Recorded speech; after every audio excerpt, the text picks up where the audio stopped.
Hi, I'm Mira. Welcome to another story. Let's see where this one takes us.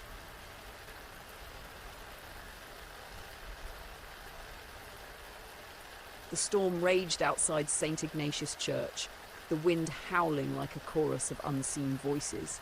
Father Declan stood before the altar, gripping the edge of the wooden pulpit with trembling hands. The week had been unrelenting, a family mourning the loss of their youngest, a man demanding absolution for a crime he refused to confess, and whispers in the pews of a town losing faith. His prayers felt hollow lately, a ritual without resonance. He stared up at the crucifix, searching for solace that wouldn't come. The door creaked open and a gust of cold air swept through the sanctuary. Declan turned, expecting a familiar face seeking shelter, but instead a stranger stepped into the church. Drenched but unbothered by the rain, the man walked with a grace that didn't belong.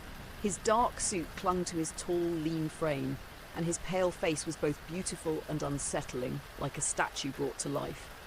"Father," the man said, his voice smooth, resonant. He stopped at the threshold, his hands clasped lightly in front of him. "May I come in?" Declan's grip on the pulpit tightened. Something unspoken pressed against his chest, a primal instinct warning him of danger.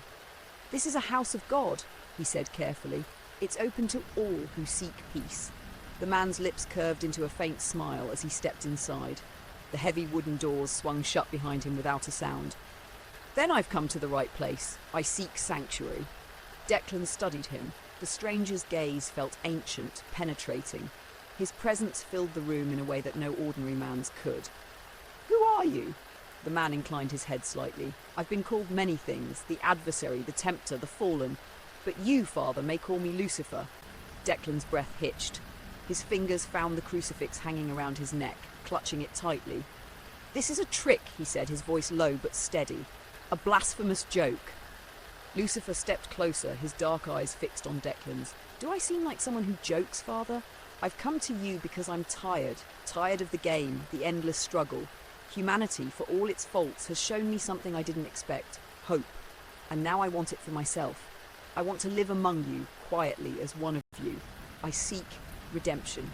Declan's heart pounded. The words felt wrong, blasphemous, yet Lucifer's voice carried no malice, only wariness. "Redemption, for you? You've spent eternity sowing despair and corruption. Why now?" Lucifer's expression flickered. Was it regret? Pain? "Because even I see the futility in endless destruction. Because I've seen humanity rise from the ashes of everything I've done. And if they can find hope, why can't I?" Declan stepped back, his mind reeling. "This could be a trick, a test of my faith. I won't risk my flock for your games."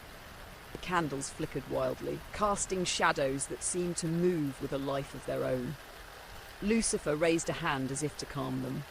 "Faith without forgiveness is hollow, Father. Isn't that what you preach? If even you can't offer grace, what hope is there for the rest of the world?" Declan's jaw tightened. He thought of the grieving family he couldn't comfort, the confession he couldn't bring himself to absolve. He thought of his own doubts, the weight of his failures as a shepherd to his flock. And now here stood the embodiment of evil, asking for the very forgiveness Declan himself struggled to offer. The storm outside intensified, rattling the windows as Declan stared at Lucifer. The decision loomed, heavier than anything he had faced. If he granted sanctuary, he could doom the town to unknowable consequences. If he refused, he might be denying the ultimate act of grace. Lucifer's voice broke the silence. "Take your time, Father, I'm not going anywhere." Declan turned toward the altar, his thoughts a cacophony of fear and faith. He knelt before the crucifix, his lips moving in a prayer that even he didn't fully believe. The storm raged on, but the greater tempest was within. Thanks for listening. If the story stuck with you, come back next time for another journey.